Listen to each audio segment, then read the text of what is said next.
weeks. Lots of learning experience from it, and I'm really pleased to welcome from the northwest of the country, Sean Conboy. Sean, welcome. Lovely to see you. Thank you for inviting me, Jeremy. Great to be here.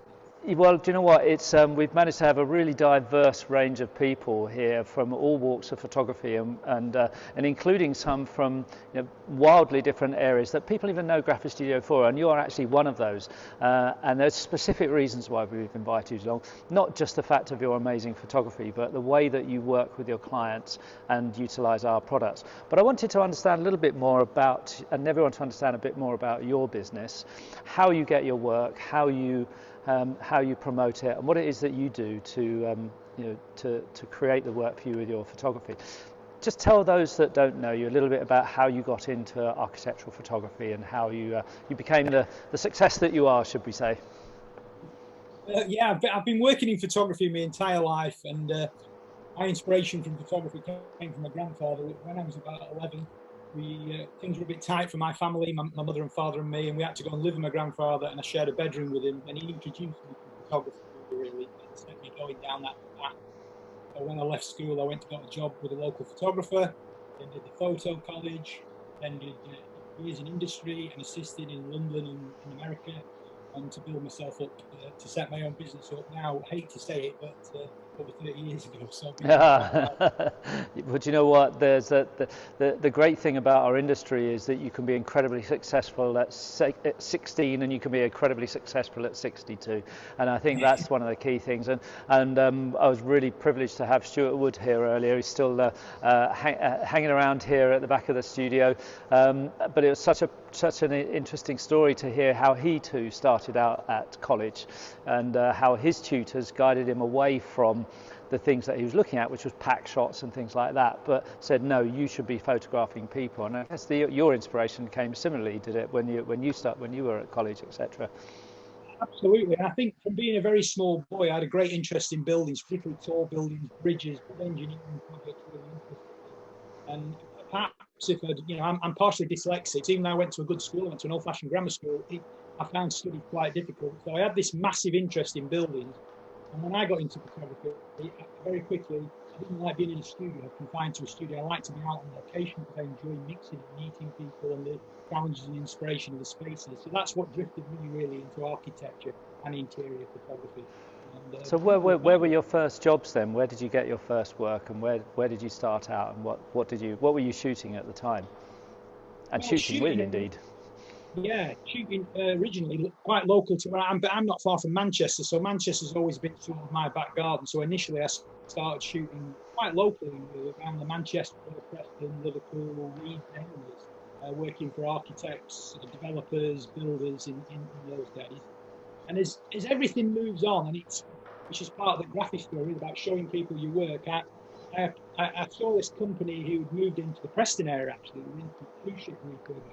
I went to see them, showed them my work, and before I knew it, they were flying me over to Germany and Miami and the Caribbean, shooting cruise ship interiors on ships like the QE2 back in the early 90s.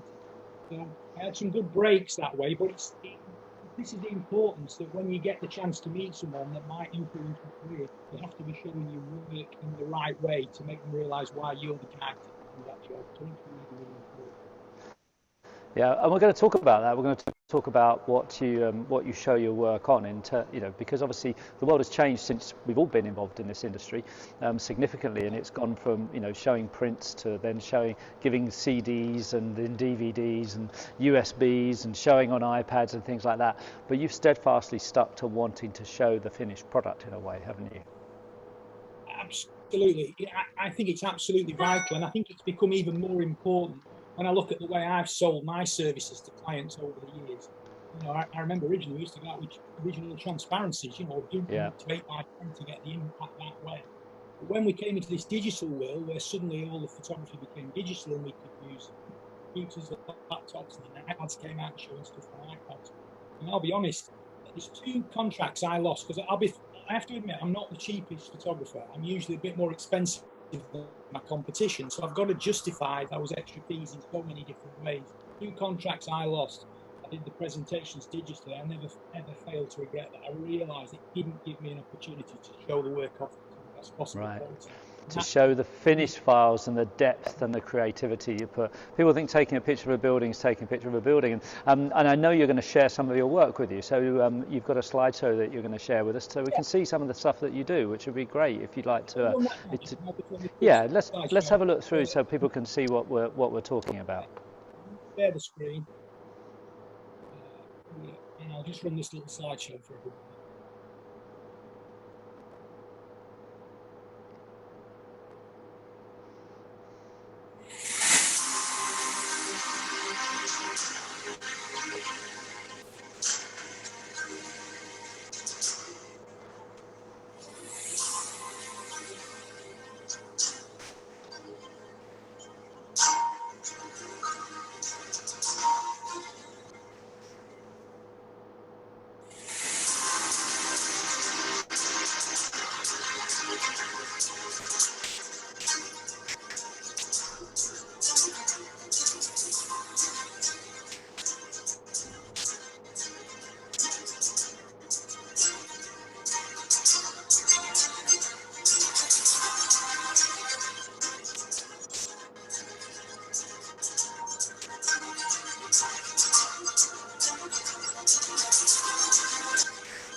Okay, we're back now. Yeah, outstanding, and I suppose it must be very difficult. I mean, in the days where now, you know, image manipulation is something which so many people can do so incredibly well, is to create that image perfectly in the camera, to make, and then to obviously to do what you need to do, but still for it to look real, to make it the very, very best it can be, but not look fake. And there must be a very fine balance for that, for you and for your clients specifically.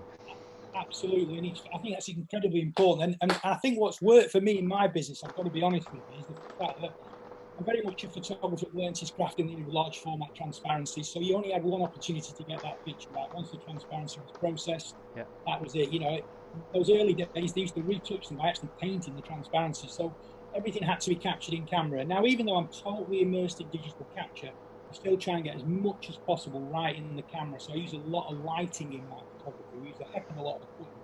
But this has worked across the board, from older school art directors or buyers down to the new young buyers coming into the business. They really respect that craft you put back into photography. And this is why... Just a quick point. Can you turn your sound up a little bit, Sean? Apparently the sound needs to get lifted up, your sound. So just checking your preferences. If you could just turn your mic volume up a little bit, that would be fantastic. They're just telling me you're a little quieter than, so if you could do that, that'd be great. So just whilst you're doing that, I saw some quite wide-ranging different places around the world that you've actually photographed, and I know you've also, so buildings have been key to you, but you've also been looking at other things too, haven't you? You've moved into the world of helicopters and that side. Yes. I'd like to explore how you get these different jobs. What is it that you do? You know, do you know the art directors? Do you have an agent, for instance, that puts you forward? Or is that something that you've gone out to go and get yourself? Is that better? My sound. Yes, hopefully that'll be perfect. Thank you. Great. Yeah, no, I've never gone down the agent route because I think I like to be in control of my own destiny. I've been approached by agents over the years. It's a great way of working. Don't get me wrong. I have lots of friends that do that really well, but I've always liked to be in charge of my own destiny to some degree. So I tend to have gained the work through myself, through point of word, contacting clients directly, going to see people, showing them work, and getting that. And that also leads to further recommendations. And I found that way work really well for me, which is why when you get in front of these people to talk to them, you've got to have the right presentation to show the quality of the work that you can actually do at those times. Yeah, absolutely, vitally important. Vitally important. Yeah, and I also, as I said to you before, I do photograph other things. It's not just architecture. It's probably 70% of my business, but I also do a bit with helicopters, cars, and advertising. Does that sound okay, Jeremy? Yeah, no, that's perfect. I think that we're all running fine. I think it looks like it's actually gone. We've lost contact with Italy, Oh, so I'm just waiting for us to reconnect. yeah, I'm sure we'll get back there. Sorry. Yeah, I'm sure we'll get it connected.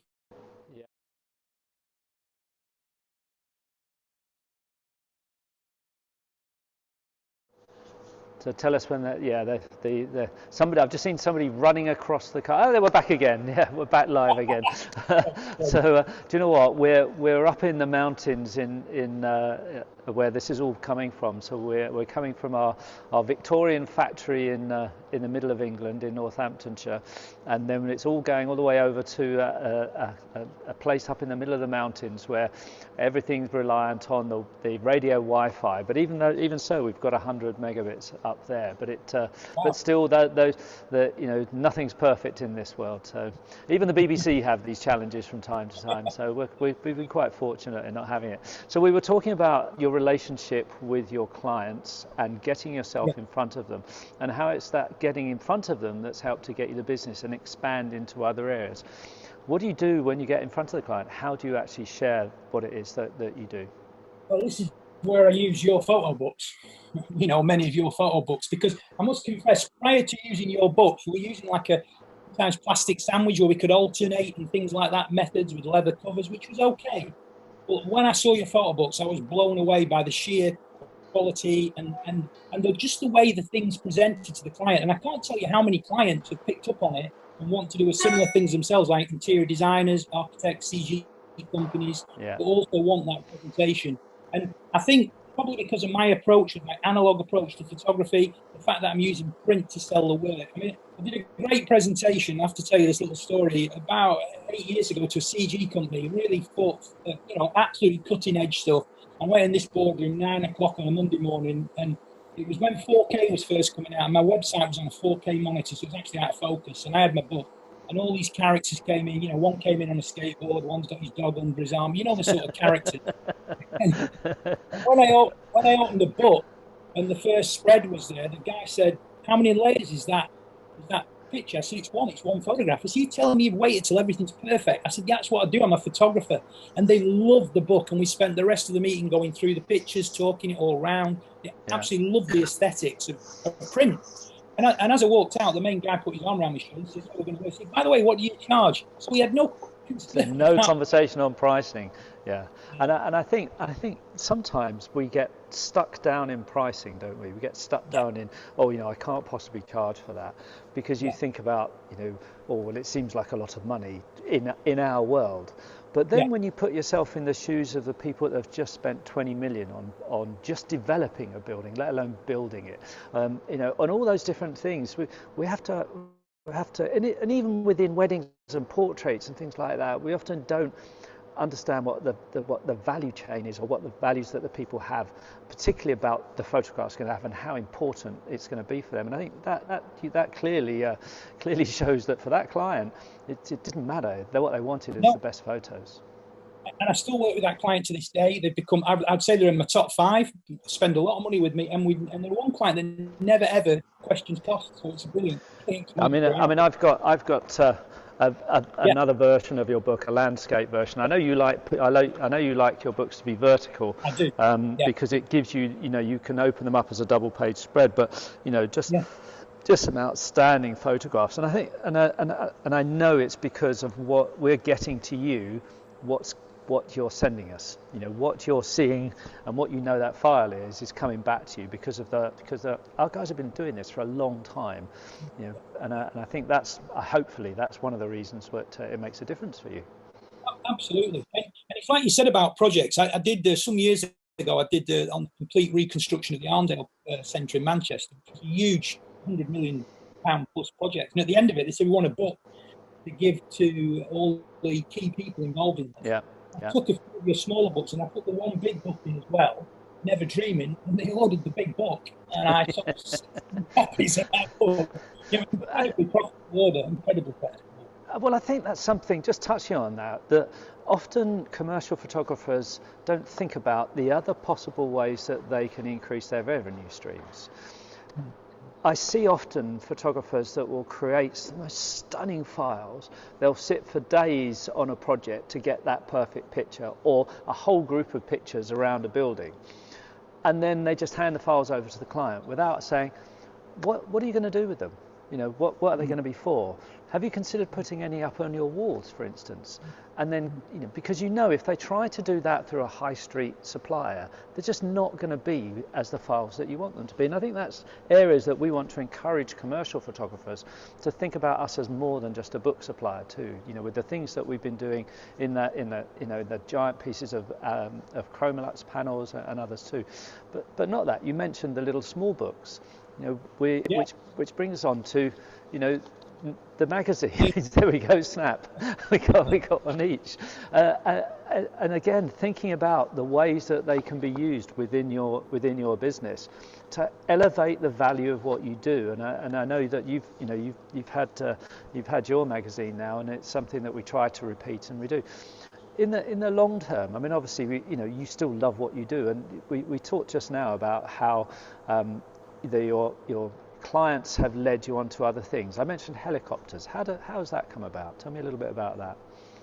Well, that came through one of my very, very good clients. He's the marketing chap for the company, but he's also his private personal helicopter pilot. He can actually fly helicopters. He can fly 747s. He can fly anything. Right. He's an amazing character. I've worked with this guy now for nearly 20 years, and he just through him, I'd photographed a helicopter for the owner of the company. And this led to other people seeing the photographs and wanting photographs of their helicopters.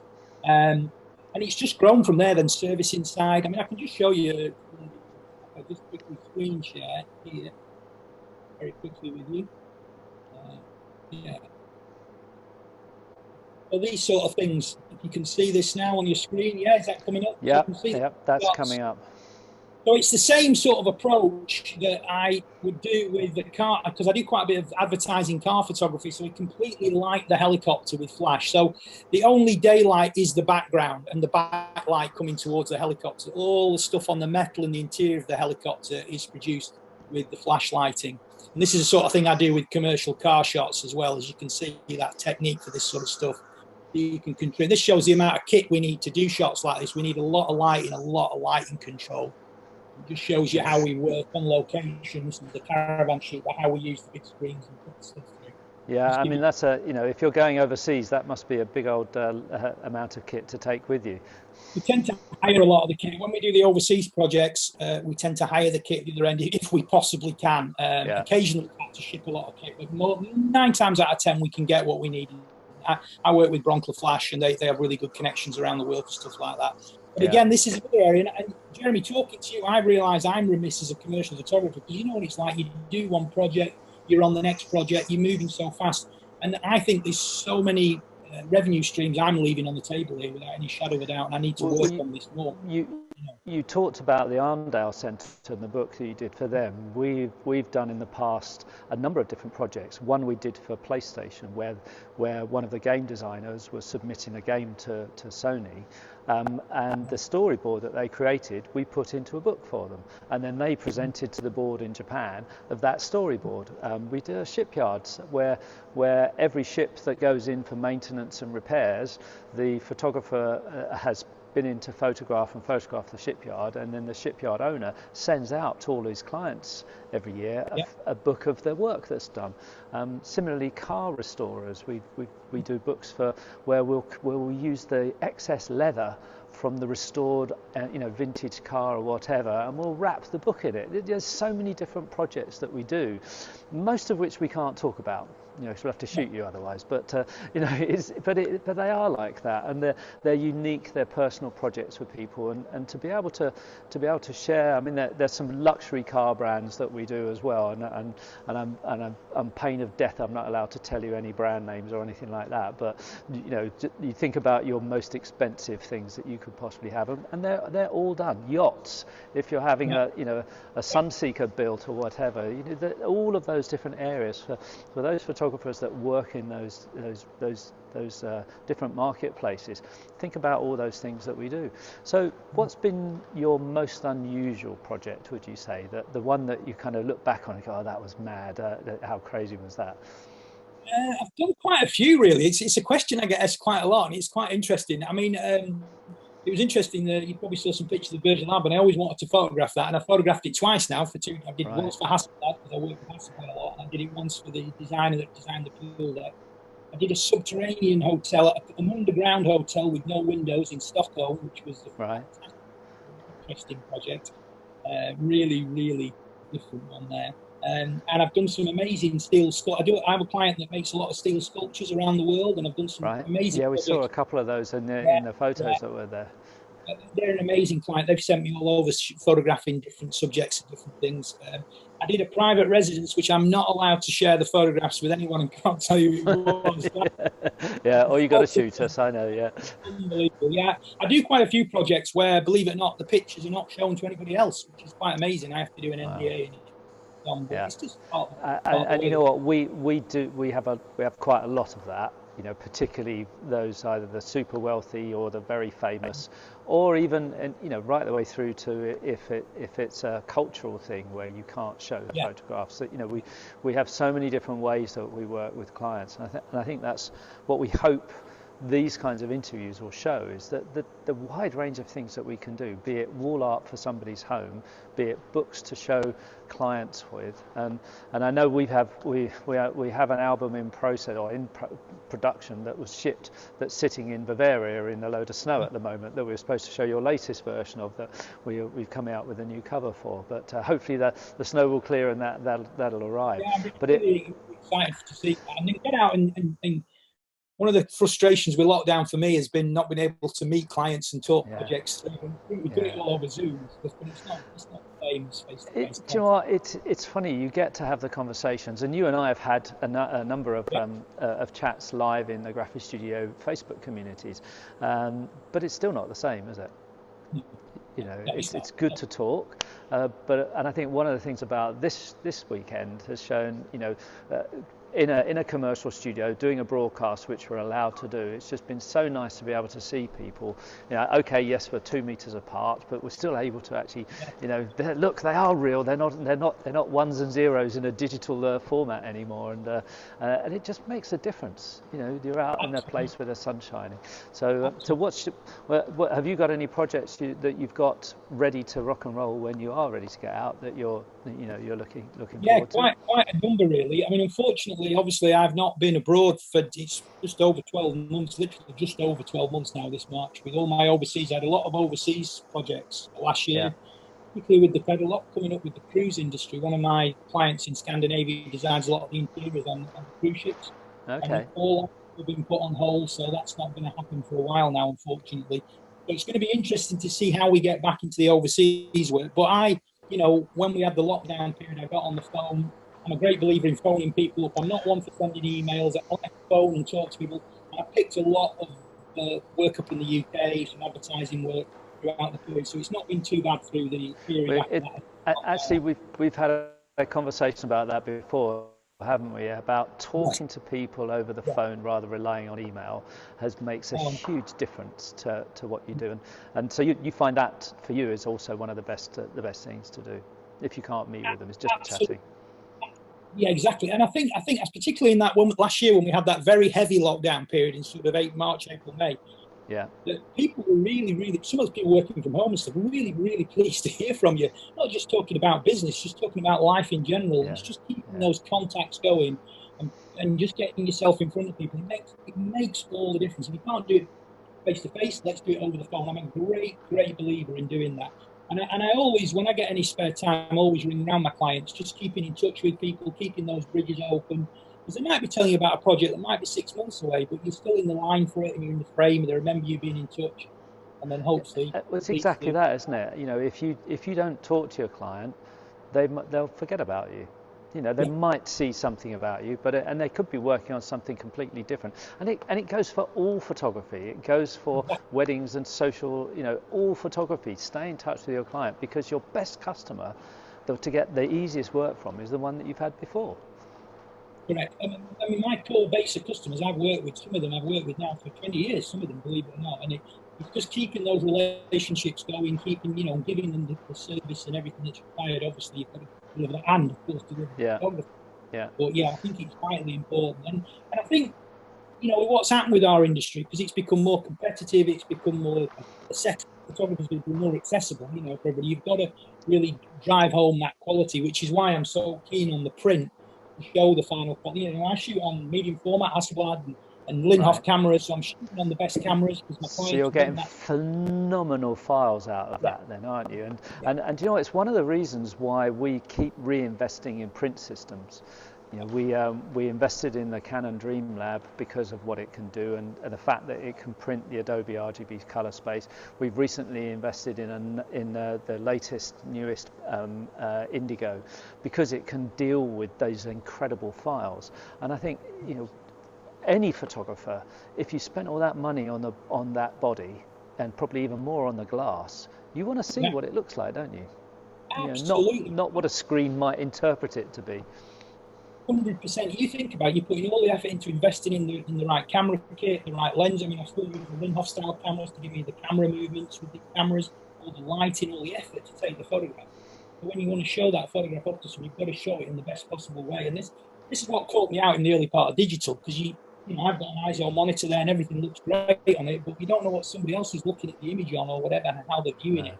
It loses that drama and impact, which is why the new book you're doing for me, if you've noticed, I've just put one image per spread. Because I just want double spread to really whack the quality and the impact. Very important. Do you know what? Every single speaker we've had has said the same thing. Now, it's not because I chose them specifically because they were going to say that, because I know that actually seeing how it should be is the most important thing for you. And I think that's that I think comes across for those that really care about their work and want the biggest impact. You've got to have the right, it's got to be right, hasn't it? And bearing in mind, the people that buy my photography, the majority of them are very sophisticated buyers of photography. Some are buying it weekly, so they see loads of photographer. They've got photographers knocking on their door all day long. They know about the equipment, they know about the technology. They understand photography. You're not going to pull the wool over their eyes. You've got to really whack it. When you get that opportunity, you've got to get it across to them what you can achieve. And it's vitally important. Vitally important. And as I always say to people, you know, particularly with the overseas work, if they're going to, you know, sometimes I go as far as Australia. I've done a lot in the mines in Australia, for example, and you've got to say to them, you know, I'm not just using the big cameras for whatever reason. They're investing in the best possible image quality. Forget the photographic content. You know, you've got to send someone a long way. There's the cost of my fees, the travel, disruption to the business. Let's make sure we've captured it at the best possible quality that the market will allow at the moment to capture. Well, if they're paying you to travel, you know, halfway around the world and back again, you know, that's not going to be cheap. They're looking for something unique and special, aren't they? You know, and I guess if it's one image, if it's one thing that they're going to see for whatever it is, I suppose that's important. You know, that's the overriding factor of everything else. So how do you go about determining what you're going to do with that image? If you're being sent to Australia and you've suddenly got to create something special, what do you do to say, right, this is how I'm going to do it? You know, I want to check this, check that, do this, do that. Well, tell me your process, because I'm quite interested in that. Well, obviously, it all starts with a brief of some description. I mean, briefs from some clients can be quite loose. You know, if it's a designer, for example, an architect, or a let's say a PLC, a big major company, who are buying photography, but they're buying your eye. They see your book, they look at your book, they look at your work. This is why it's so important. I like the way this guy takes photographs, because a lot of them will give you a very open brief. They might say, right, go to this mine or go to this hotel or go to this building and photograph these areas, X, Y, Z. How you photograph them, they want you to put your spin and your expertise on that. So that's part of your style, the way you see it, I suppose. And then some of the clients, the advertising end, which you've seen with some of the car photography and things like that, that's very controlled because it's part of a major ad campaign that's gone through a long process of being decided all the way down the process. So we have to work to the idea. But even in those cases, when you're on the actual shoot and you see something you think might work better than what we originally decided, you'll shoot what was originally decided, but you'll also shoot your interpretation. And the client will often enjoy that. And if you're working closely with the creative director, you might bounce ideas off each other and come in it different ways. But just going back to the process, people say photographing a building, which is the majority of what I do. My first thing I would do when I get anywhere is spend time walking around the space, look at the space, look for the pictures, take your time. Don't get your camera out, just look at what you're photographing. And in some cases, you can even do that before you leave to get to the building with Google Maps and Google Earth. You can do a lot of research before you even get there. It's just getting that research. So when you pick those best shots you think you can take in that space, then look at when's the light going to be in the best position to achieve those shots. I've made the mistake of rushing in and that's a great picture, and you take it, but the light wasn't perfect. And later in the day, the light's going to be better. So researching your light tracks and your light paths as well. And then using... And it's quite hard to put flash over a whole building, isn't it? It's quite hard to light. You know, you've got to go with the available light that you've got. Yeah. So do you sometimes you have to wait a long time to get the right light? Yeah, unfortunately so. Yeah, sometimes you do, and then and sometimes, particularly if it's old, sometimes the light doesn't work with you for whatever reason. The light's not perfect, so then you have to come up with another solution, which is where lighting the space. I mean, we have lit the outside of buildings at twilight and stuff like that. We've done different techniques to achieve that effect, but you would hope that the light would work with you. A lot of the stuff we shoot abroad, often we're going to countries where the weather is kinder than what we're used to in the UK, for example. But in the UK, where the weather can be difficult, yeah, sometimes you might have to make 3 or 4 journeys to a building before you get the right sort of picture. Because the thing I learned early on in my career was, you know, clients sometimes push you, well, get the picture. And you take the picture because you're under pressure, under not quite the right conditions. 2 or 3 weeks later, when they're looking at that picture, they won't remember the pressure they put up on you. They'll just remember the picture's not right. You've got to try and get that picture right. This is the passion in it for what you do, and just pushing and pushing. So you're still hungry then? You're still hungry to Absolutely. I can't believe how lucky I am to be a photographer. I've got to be honest. Sometimes I pinch myself. Somebody's paying me to do this. You know. Do you know what? Those are the very, very words that Stuart said a little bit earlier. Yeah, I think he was photographing a band in Bulgaria, Swedish band in Bulgaria. I mean, that's, you know, the strangest thing anyway. And then he said, "Oh, I can't believe how I get paid to do this." You know, and and sometimes particularly over the last year, we've had lots of conversation with a lot of photographers, and all of us have had a tough time. All of us in our industry, you know, there's very few people that have had a good time in our industry. I think if you've still been able to shoot like in other parts of the world, you know, there are some photographers done very well. If you've had business that you could recreate from your past clients, like Paul Toman did last year, where he'd only ever sold files before, so he was phoning up all the clients' his own albums. Brilliant. But if you're reliant on your shooting to generate your revenue, or like us, reliant on your shooting to generate sales for us, everyone's had a tough time. And I think it's just being reminded of why we do it. And that what you said earlier, you know, I get paid to do this, and we are all going to get paid to do it again once we manage to get through these last few months of madness, should we say. Have you got a particular project you're looking forward to that's coming up? Is there something, you know, you're going to, or is it just I want to get out there?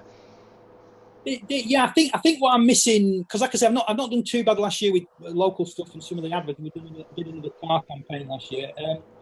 I'm interested. I'd like to get back to some of the overseas work, because I like some of my trips, and particularly some of these cruise interiors we were going to shoot. I'm really excited to get back. Another project that my client won just before lockdown, she's going ahead, and we're hopefully doing that beginning of next year, is a private island in the Caribbean, which is a very exclusive hotel, just one hotel on the island, and that's going to be an amazing project to shoot. I'm really excited. What what a tough life you're going to live, isn't it? I mean, you know, it's really, really tough for you. You know, I really feel for you there, Stuart. For you, Stuart, you, the other cruise ships, you know, so this, you know, so far today I've been listening, and yesterday I've listened, well, you know, I've got this to do, and I got this.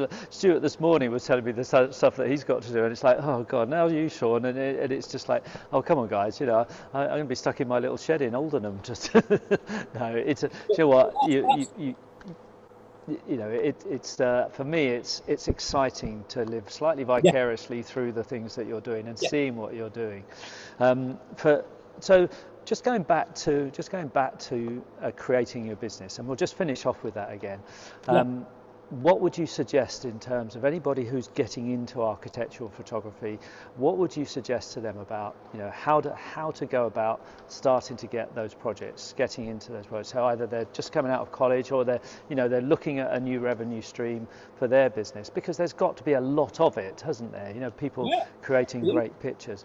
What advice would you give them?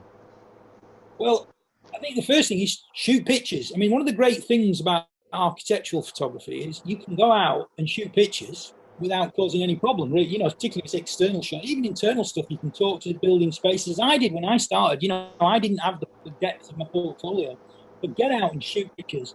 And the great thing about digital photography is, it, you know, as I said about film, it used to be time you press the trigger, it used to cost you a lot of money. Now it doesn't. So you can practice, try and get that quality, because the key thing for me with photography, we've got to get the quality right. There's no point doing something if we're not going to do it particularly well, because if you get the photography right, you've got to get the photography right to get the business. Obviously, you've got to use the right business methods to get business. I appreciate that, but you've still got to get your product right, particularly in these areas where the buyers are more sophisticated. So they've got a clear idea of what they want out of their photography. And get out there and practice, improve your photography, and then from a business point of view, start talking to people, go to see people. If you've shot some good pictures of a building and you're quite proud of them, you think you've achieved something, get in touch with the owner of the building or the management company or the architect. Send them the pictures, let them see what you're doing. Try and get yourself in front of people that might commission this sort of work, you know, and then hopefully will lead to some commissions, and things snowball from there. But it's getting the photographs, getting out there, talking to people and showing them your work, showing them what you can actually achieve. And of course, for those who haven't thought about us as a supplier to them because they see us as only, you know, weddings or portraits, you know, please get in contact, because there's many others like you, Sean, that we produce portfolios for. You know, we produce stunning portfolios, which, as you said before, you know, to show off your work, but of course also creating your business magazine to talk to people about, you know, even if you can't get to see somebody, then get them something in their hand that's printed beautifully and tells them all about you and your business. I guess is the next thing really for it. So I leave them with clients. Whenever I see a client, I'll leave them with a book, and if I can't get in there, obviously you can leave a book behind. So yeah, this is another great way of trying to do things at the moment. Absolutely. And I know you actually do education as well, don't you? You do help tutor, mentor other photographers too, so people can get in contact with you about that. Absolutely, particularly through them. I'm a big member of the British Institute of Professional Photography, as you know, and part of their mentor program there, so we can help. You know, it's not a chargeable thing we do within the institute, but we help other photographers. Yeah, absolutely. And there's a lot of commercial photographers in the British Institute of Professional Photography, which is now based up in Preston, up in your part of the world. And so again, you know, people that are keen, check out the British Institute. Come and talk to you. Look at mentoring and the different things like that, for sure. Because what I want to do more than anything, and what I appreciate the whole thing, is just improving the sheer quality of photography. That's what we need to do, is just up the game. And that's why I love what you guys are doing. I love what you're doing with these events, talking to people. It's all about getting the quality, because as the quality goes up, we will all benefit from that. Yeah. It's too easy to get a camera and think you're a photographer, isn't it? And I think that's what our mission is. You know, it's great that everybody has access to photographs now and to be able to take pictures. But I think the current generation have taken more photographs than every other photograph has been taken. Every year, more pictures are taken in that year than was ever taken since photography began. And the latest generation has the least to show for it, because they don't print. Amazing. Because when I lost my mother, God bless her, last year, not with COVID. She was 97 years of age. She had a wonderful life. She just went to sleep. But my daughter was looking through all the old photographs of my mother, Yeah, my father, my grandparents, her great grandparents, and that whole legacy, because they took photographs through the yeah, years, and that legacy yeah. is now there. You He had the shows you her prints. photographs. You You had the had the prints. prints, you had the albums, you had everything. Sean, it's been amazing. Thank you so much for spending the time with us this afternoon. All of these are going to be saved, or the whole day saved into YouTube for people to watch later on. And we're going to cut them up into bite-sized chunks. So you'll be able to see the whole of the Sean interview. We've only come in halfway through. And all the other interviews that we've done and the live shoots are also going to be saved in YouTube. So go back to the YouTube channel to see us there. Keep watching. We've got some fantastic stuff later on today. We've got Paul Wilkinson coming in, we've got Russ Jackson, we've just had Maurizio's live shoot. We've also got the results of the image competition that's happening, which is very exciting. We've brought some real great diversity of judging together, so that's going to be fun too. So once again, Sean, thanks so much for joining us, and I'll see you all guys later on. Brilliant. Thanks, Sean. Thank you very much. Thank you. Bye, everyone. Bye-bye.